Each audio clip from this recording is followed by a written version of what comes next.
গোৱালপাৰা চহৰৰ গৰুকুলা একাডেমীৰ নৱাগত আদৰণি সভা দিনজোৰা কাৰ্যসূচীৰে অনুষ্ঠিত হয়।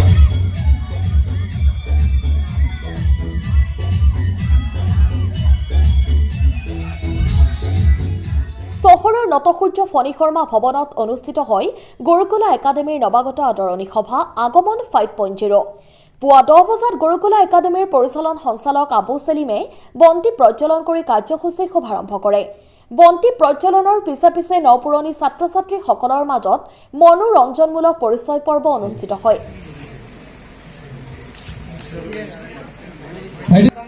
Thank you, my senior brothers and sisters.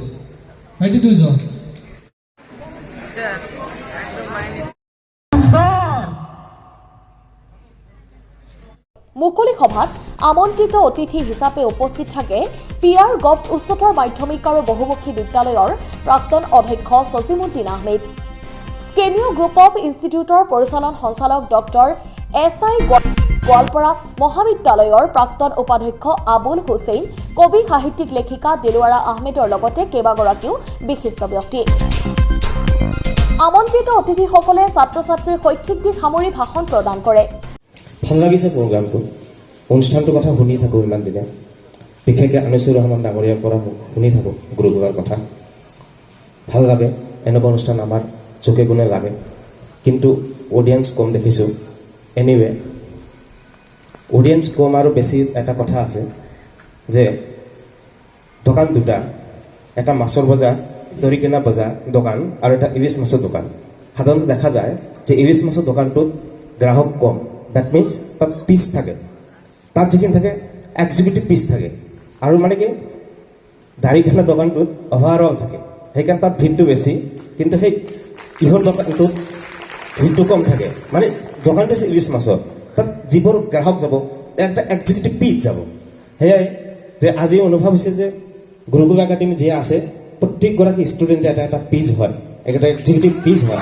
মই সকলোকে অভিনন্দন জনালোঁ যে সকলোৱে অনাগত দিনত আৰু দুগুণ উৎসাহেৰে অনুষ্ঠানটো আগবাঢ়ি গৈ যোৱাত প্ৰত্যেকটো ষ্টুডেণ্টে সহযোগ কৰা। বাস্তৱত ৰূপ দিব লাগিব, আৰু বাস্তৱত ৰূপ দিয়াৰ পিছত you have a moral responsibility to your dynasty, to the society as well as the country as a whole. তোমাৰ মা দেউতাই বুঢ়া যেতিয়া হ'ব তুমি চাব লাগিব।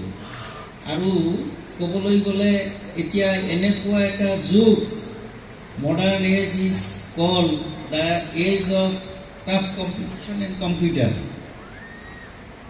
Who does not know spoken English and computer in this world is not modern man at all.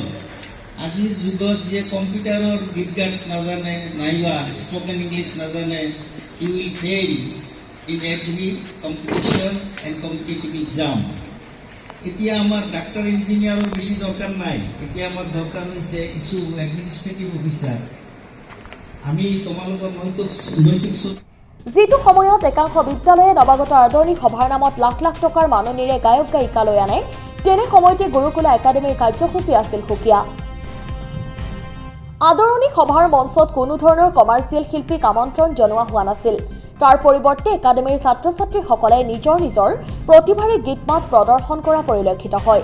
লগতে ডিজিটেল বৰ্ডত বিদ্যালয়খনৰ স্থাপনৰ পৰা আজিৰ তাৰিখলৈকে হৈ যোৱা কাৰ্যসূচীৰ আলোকচিত্ৰ প্ৰদৰ্শন কৰা হয়। শিক্ষাৰ্থীৰে উত্তীৰ্ণ হোৱা ছাত্ৰ ছাত্ৰীসকলৰ ফটো, একাডেমিক বৰ্ষসহ বহু আলোকচিত্ৰ, ভিডিঅ' আদি প্ৰদৰ্শিত হোৱাত আমন্ত্ৰিত অতিথিসকলে ভূয়সী প্ৰশংসা কৰে। সন্ধিয়া 6 বজাতে কাৰ্যসূচীৰ সফল সামৰণি ঘোষণা কৰে একাডেমীৰ পৰিচালন সঞ্চালক আবু সেলিমে। গুৰুকুলা একাডেমীৰ পৰিচালন সঞ্চালক আবু সেলিম আহমেদৰ মন্তব্য আছে আগবঢ়াইছো। গোৱালপাৰাৰ পৰা সামিম আখতাৰৰ ৰিপৰ্ট, নিউজ 30।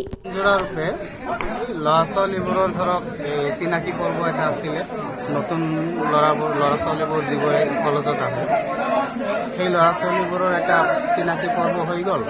তাৰপিছত কিছুমান ল'ৰা ছোৱালী আছে যিবোৰৰ ধৰক গানৰ প্ৰতি অলপ ইণ্টাৰেষ্ট আছে, ডেন্সৰ প্ৰতি অলপ ইণ্টাৰেষ্ট আছে, সিহঁতে সেইবোৰ অলপ কৰিলে। কিছুমান মানুহ মাতিছিলোঁ আমি ওচৰৰে জ্ঞানী মানুহবোৰ, তেওঁলোকে আহি অলপ সিহঁতক উৎসাহ দিলে, প্ৰেৰণা দিলে। বাকী যেনেকৈ সজাইছোঁ ইয়াতে তেনেকুৱা যে সাংস্কৃতিক সন্ধিয়া হিচাপে সেনেকুৱা কিছু নাই ইয়াত।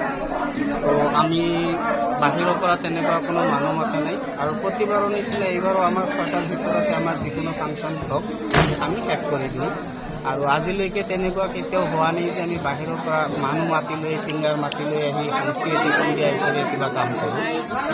ল'ৰা ছোৱালীবোৰক লাগে, সিহঁতৰ এটা মন যায় হোষ্টেলত গোটেই দিন ৰাতি একেলগে থাকে, হোষ্টেলত থাকি বৰ হৈ যায়। তো মাজে মাজে বছৰত এটা প্ৰগ্ৰাম আমি কৰোঁ এনেকুৱা ফ্ৰেছাৰ্ছ হিচাপে। বৰ্তমান আপোনালোকৰ বিদ্যালয়ত কিমানজন ল'ৰা ছোৱালী আছে? বৰ্তমান আমাৰ ফাৰ্ষ্ট ইয়াৰত 70 ষ্টুডেণ্টছ আছে আৰু এইবাৰ ছেকেণ্ড ইয়াৰত যিবোৰে ফাইনেল দিব 81 আছে। প্ৰথম বেচত কিমানজন ষ্টুডেণ্ট লৈ আৰম্ভ কৰিছিল? প্ৰথম বেচত 17জন ষ্টুডেণ্ট আছিলে। তাৰে 2জনক মই গোদ লোৱাৰ নিচিনা আছিলে, মানে ধৰক কাপোৰৰ পৰা আদি কৰি গোটেইখিনি আমি ফ্ৰী ছাৰ্ভিচ দিছিলোঁ। বাকী 15জনৰ পৰা কিবা এটা মাচুল লোৱা হৈছিল। তো সেই টোটেল 17জনৰ ভিতৰত আপোনাৰ 17জনে ভাল ৰিজাল্ট কৰিছিল। ঠিক আছে।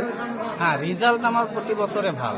আমাৰ হয়তো এইটো বেড লাক হ'ব যে আমাৰ ৰিজাল্টটো মানে পাব্লিকৰ ওচৰত গৈ পোৱা নাই। আমি তেনেকুৱা মাৰ্কেটিং হিচাপে তেনেকুৱা কোনো কাম নকৰোঁ। কেতিয়াবা বেনাৰ পোষ্টাৰ লগাওঁ, ফেচবুক সিফাল অলপ দিওঁ। তো ৰিজাল্ট চাব গ'লে যদি আপুনি এভাৰেজ ৰিজাল্ট চায়, মই ভবা মতে গুৰুকুলা একাডেমি বেষ্ট ৰিজাল্ট দিয়ে। কাৰণ ফেইলৰ নাম্বাৰ চালে আমাৰ 2ৰ পৰা 3ৰ ওপৰত নাযায়। আৰু আমি ডিটেইলছ কৈ দিওঁ যে আমাৰ 2টা ল'ৰা ফেইল কৰিছে বা এজন ল'ৰা ফেইল কৰিছে, ডাইৰেক্ট কৈ দিওঁ। কিন্তু বাকী কলেজবোৰৰ জনামতে মই ফেইলৰ নাম্বাৰ কেতিয়াও পোৱা নাই। এতিয়া এটা প্ৰশ্ন উঠিছে যে বহুত একাডেমিত ইউডাইচ কোড নাই, আপোনালোকৰ নিশ্চয় আছে? হ্যাঁ, আমাৰ ইউডাইচ কোড আছে, SAK ৰিকগনাইজেশ্যন দিছে, গোটেইখিনি আছে। মানে SAK ৰিকগনিশ্যন আছে, ইউডাইচ কোড আছে, ধৰক আপোনাৰ DSC পাৰ্মিশ্যনছ আছে, ডাইৰেক্টৰ ছেকেণ্ডেৰী এডুকেশ্যনৰ পাৰ্মিশ্যন আছে, আছাম হায়াৰ ছেকেণ্ডেৰী এডুকেশ্যনৰ পাৰ্মিশ্যন আছে, লোকেল বডি মিউনিচিপালিটিৰ পৰা আদি কৰি ISFSৰ পৰা যি পাৰ্মিশ্যনছ লাগে আপোনাক গোটেইখিনি আছে আমাৰ।